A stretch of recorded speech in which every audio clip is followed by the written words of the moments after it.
नमस्कार, मैं हूं आपके साथ अंजना शर्मा और आप देख रहे हैं भारत का सबसे तेज न्यूज चैनल जी भारत न्यूज। चलिए शुरुआत करते हैं इस वक्त की बड़ी खबर से। 57वीं समर के शिल्पकार नाना साहब पेशवा की पुण्यतिथि पर वर्णिता ने दी श्रद्धांजलि।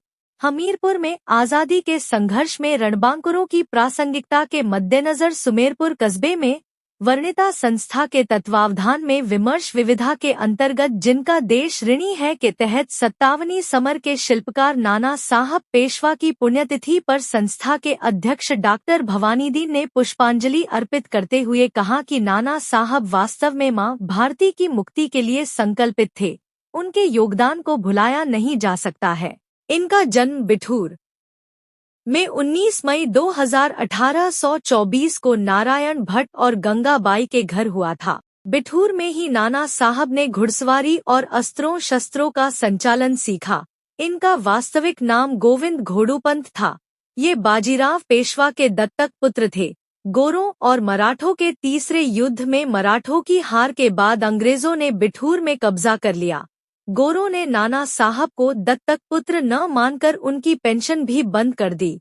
इसके बाद रानी लक्ष्मीबाई, नाना तात्या टोपे और बिहार के कुंवर सिंह ने गोरों का जमकर मुकाबला किया और कानपुर की बागडोर नाना ने अपने हाथ में ले ली। लेकिन आगे चलकर देशी रियासतों के राजाओं की उदासीनता व गोरों को समर्थन के कारण नाना की हार हो गई। कालांतर में नाना साहब नेपाल की ओर चले गए, जहां नाना का 24 सितंबर 1859 को काठमांडू में निधन हो गया। वर्णिता संस्था ने आजादी के प्रति संकल्पित नाना साहब को देश के प्रति योगदान को लेकर भावभीनी श्रद्धांजलि दी। इस कार्यक्रम में दिलीप अवस्थी, बाबूलाल, सिद्धा, संतोष, प्रेम प्रजापति, भोलू सिंह, ऋचा, सोनी, अजय, दस्सी आदि शामिल रहे।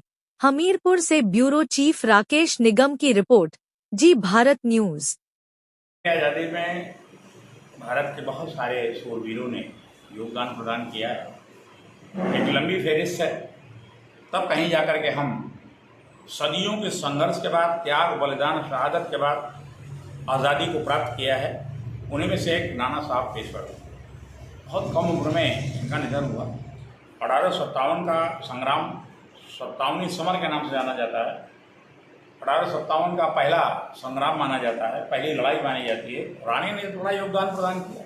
भीतर घाटियों से वो भी हारी, उसके बाद कोच काल की तरफ गई। नाना साहब पेशवा ने बड़ा योगदान प्रदान किया। तात्या टोपे भी आए, कुंवर सिंह बिहार के आए, 80 वर्ष के। उनको मैं बहादुर मानता था, युवा।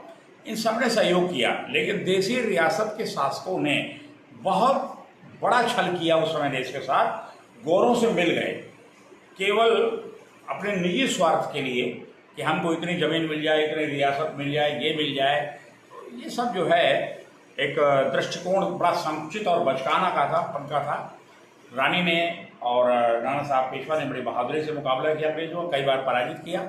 लेकिन जब भीतरघातियों ने साथ नहीं दिया और राजा मिल गए गोरों से, तो अंत में रानी तो ग्वालियर के पास संघर्ष करती हुई वीरगति को प्राप्त हुई। नाना साहब चले गए अपना नेपाल।